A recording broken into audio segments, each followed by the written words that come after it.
So, Legendary Pelagius has officially landed in Rise of Kingdoms. Now, I no longer have the start of the bundle there. Let me just pull that up for you real quick. So when you first click on that, when you see that in game, there's a $3 option to make the upgrade from Epic to Legendary, and this is what you get. I'm not 100% sure what this is exactly. Okay, that's just the thing that makes him legendary. And you get 600 gems for it. And then it doesn't show it in here necessarily, but it explains it on, not on that, but it explains it in here, I believe, somewhere. No, so the explanation part isn't there anymore. But what happens is when you upgrade from the Epic to the Legendary, you get all the stars and sculptures and everything from your Epic Pelagius back. So if I come here to my bag, you will see I have, where is he at? I have 127 Pelagius heads. So I got everything back that was previously invested into the Epic version. So like these I can use for when we go into KVK and we're doing the Crusader Fortress reconstruction, they can be donated to that. And you get your stars back, you get all your experience tombs, things like that. So you get everything back that you had previously invested into the Epic Pelagius, and you end up with a just bare-boned 1000 Pelagius.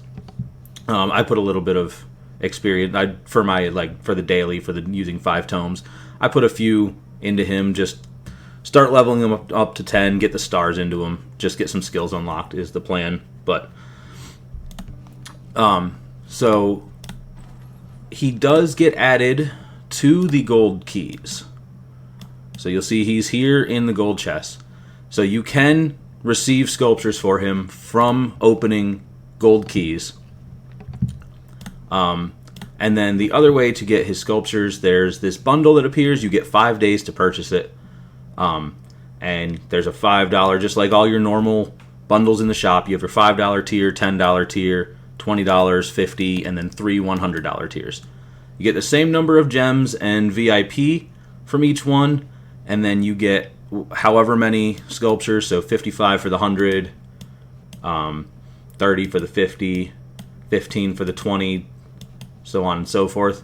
And they all come with gold keys. So in total, there's 141 gold keys if you were to buy all of them, plus some resource cards that come with each one as well. So that is, and the total of the sculptures is, I think it was like 220, something like that. If you add it all up, there's what, 165, 195, 210, so 225. So I think that lands you at 5521 on him. So basically, you get essentially a third of the way to expertising him if you buy out the entirety of this bundle. So that is a way to speed up your progression towards him. And plus, with the 140 gold keys, you're likely going to get some amount of Pelagius sculptures from opening that many. You still have to get a little bit lucky, but that is a way to acquire his expertise pretty quickly. I would say for the most part, that's the wrong tab. I would say for the most part, he's probably not the best commander to be spending your stars and experience on, and except for early on in the game. But something that could be a use case for him is in KVK2, he could be used as a garrison commander for anyone trying to run a cavalry garrison, because up to this point, pretty much all your garrisons are infantry. They're the only ones that really have the stats to run a good garrison. Outside of your infantry commanders, there's really not too much in terms of good garrisoning commanders. You could always, because YSG is essentially the best secondary for any garrison right now, you could always throw your Thutmose there or whatever and like have an archer garrison. But for the most part, most of your like flag, fortress, important garrisons are going to be infantry. So this opens up a potential opportunity for a cavalry garrison, because you'll see on his cavalry skill, you get up to 20% cavalry health, as well as 15% skill damage reduction. So that's pretty decent stats on its own right there. As well as you get 20% defense on his second skill. So he gives good stats to cavalry. And then you can pair him with Saladin, which Saladin's not a garrison commander himself, but on this third skill with Saladin, you get another 30% skill damage reduction. So in total, you would get 45% skill damage reduction by pairing the two as your garrison. And then he also gives 20% counter damage, as well as another 20% on defense and 20% attack. So you would get, what's that in total? 40% on defense, 40% defense, 20% health, 20% attack, and then your 45% skill damage reduction and a 20% counter attack damage reduction. So that seems actually pretty reasonable for a cavalry garrison. So if you are someone who bought Minamoto early in the game and you went full-on cavalry for KVK1, and now as you head into KVK2, you've got your Tier 5 unlocked, you've got a bunch of troops all trained up, you haven't really invested too heavily into archers or infantry, this is a way that you could garrison flags, garrison fortresses, throw it on your wall, whatever. Like, this is a way that you could run a cavalry garrison in Season 2. I don't believe there has been any confirmation that I've seen, at least, as to whether or not Pelagius is available to be swapped out in the commander swap at the end of KVK2. But with him being in the gold keys, I would imagine he's being treated the same as every other gold key commander.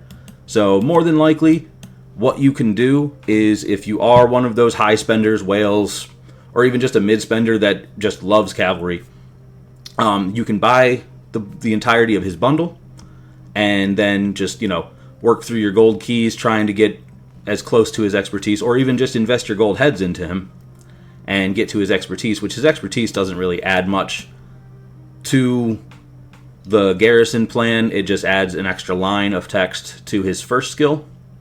Because this right here is his first skill, 3 damage, or three enemies in a fan, 1,000 damage factor, 15% reduction per target, and then it adds this line of text when you expertise him, the additional damage at 300 factor for 2 seconds. So not a terrible AoE damage, not great in like the long run of the game. So like if you wanted to use him early on, in like for people who are new to the game and getting him early, it's not a bad amount of damage to deal out as an AoE. So he's a pretty reasonable Season 1 commander, potentially even reasonable in the field in Season 2, but I think that for the most part, his best use case would be as a cavalry garrison commander. Like I said, you would pair him with Saladin, and you get all this extra damage reduction by pairing the two, as well as just the additional stats that they're all gaining. And in that case, it wouldn't matter necessarily which one is your primary or your secondary. So if you don't really want to invest heavily into Pelagius, like I said, when you get if you buy the full bundle, you get 5-5-2-1. Or if you get lucky and just don't skill lock the third skill, you could potentially have 5-2-5-1, which that third skill is really the one that you're looking for if you're trying to run him as a garrison commander. You do also want the second skill. So you're probably going to get him to the 5-5-2-1 through the bundle, and then invest some amount of gold heads into him. Maybe open some gold keys, try to get lucky that way. But you're probably not caring too much about his expertise, unless, of course, you want to expertise him and then swap him away. So what you could do is, if you have no intent, like if you already have your end of KVK2 commander swaps figured out and he's not part of your plan, you could always just get him to 5-5-5-1 and then do whatever investing you were already planning on doing into Saladin. Likely, if you're a cavalry player, like if you're planning on anything with him, you're more than likely a cavalry player. So you probably have a plan to expertise Saladin, because Saladin actually has use cases later on after KVK2. So you can expertise him, run him all the way up to level 60, use him as your primary, throw Pelagius behind him, get him to 30, 40, get his skills unlocked, and then you just have your Pelagius. So that's pretty much what it's looking like with him. And they did, unlike when they initially showed the screenshots, they did correct it in some other, I think they had a Discord post about it. They showed him having the skill the skill tree just like the epic version, but he does in fact have the support tree like they had mentioned was going to happen. So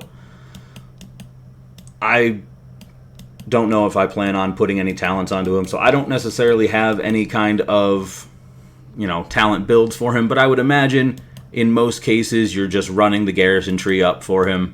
I know the support tree has some decent, like this skill right here, or this talent I should say, is one that you definitely want. And then again further down here you would want that as well. Just things that are mitigating damage, because like I said, like you already have pretty good damage mitigation just with Saladin and Pelagius together, because in Season 2 everything is still just skill damage. There's no combo on any of the Cav commanders, and the only smite damage is CJ. So aside from that, every other commander that you're facing against in KVK2 is going to be dealing skill damage. So you get 45% reduction on all of that. And then the support tree lends you a few more ways to get some additional damage reduction.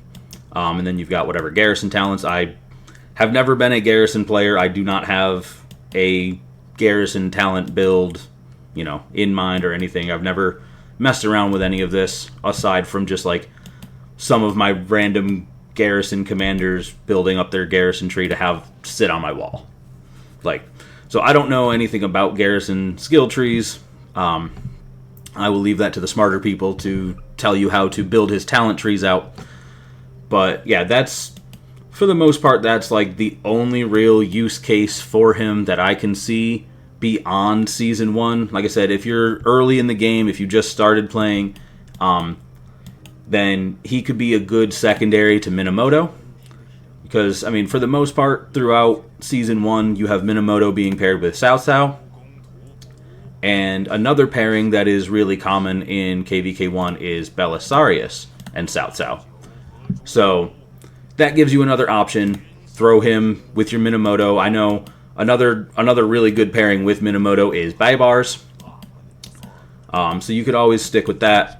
Or you could use him for the, because like the reason for using the Baibars with Minamoto is for the AoE damage, because Minamoto's single target. But this gives some extra stats, whereas Baibars really doesn't give stats. Like you get 20% attack. That does really nothing. You're not using him for attacking cities. And this just gives march speed when you're leaving combat. So, like, this is always decent to have. So, like, with how squishy Cav can be, you can, deal all your damage with Minamoto and then just kind of bounce. But if you want to have a slightly tankier version of that march with some just additional stats in places, because you do get 10% march speed. So he does help a little bit with the getaway when you are taking a lot of damage. But he could always be a good secondary to have behind Minamoto in the early game. And as we all know, Minamoto is the cheapest legendary to expertise. So if you are one of those mid spenders, high spenders in the early game, you buy your Minamoto through the VIP. You get your Pelagius by that bundle.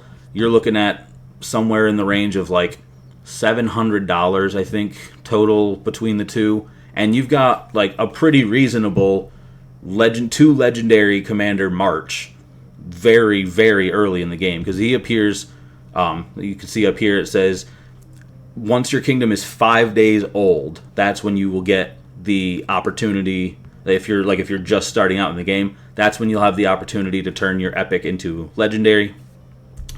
So those are really all, or that's really all that I can say. I haven't had any opportunity to test him. He just dropped, what was it? Let me check my thing. Just dropped 3 hours ago. So I haven't put any sculptures or anything into him aside from, like I said, I did the experience tomes just to do the daily, the do 5, use 5 experience tomes. So I put a couple of the 1,000, 5,000, I don't remember exactly which ones, but yeah, I put a few tomes into him to do the daily. I'll probably do that every day to get him up to level 10, just a way to complete my daily quest, advance him a little bit. Yeah, so I put 9,000 experience. So I did 4 1,000s and a 5,000. And I got him, halfway through level 6. So, just a little bit of experience here, there, whatever. Just kind of something to complete a daily quest with if you're not really working on putting experience into anybody else at the moment. But yeah, as far as like actually using him, I don't see any world in which I will be using him because, like I said, I'm not myself a garrison player, and I really only see his best use case being as a garrison commander.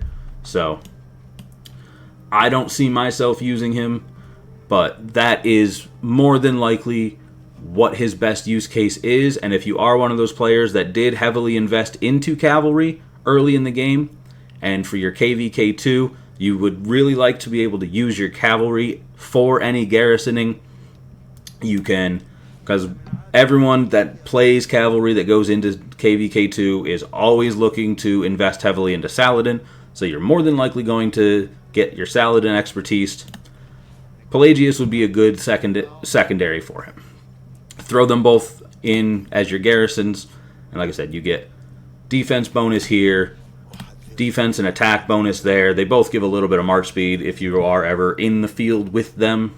And then the big one being the skill damage reduction, which Saladin also gives counterattack reduction, and you get the additional skill damage reduction from Pelagius. So it's a lot of stats and a lot of mitigation just on their skills. And then, of course, like I said, the support tree gives you that extra mitigation. So it kind of makes for a good cavalry garrison, which at this point in the game, there really isn't any way to run a cavalry garrison outside of the now brand new Pelagius. So thank you everyone for watching. If you enjoyed this info, leave a comment down below, like, subscribe, and you have a great day.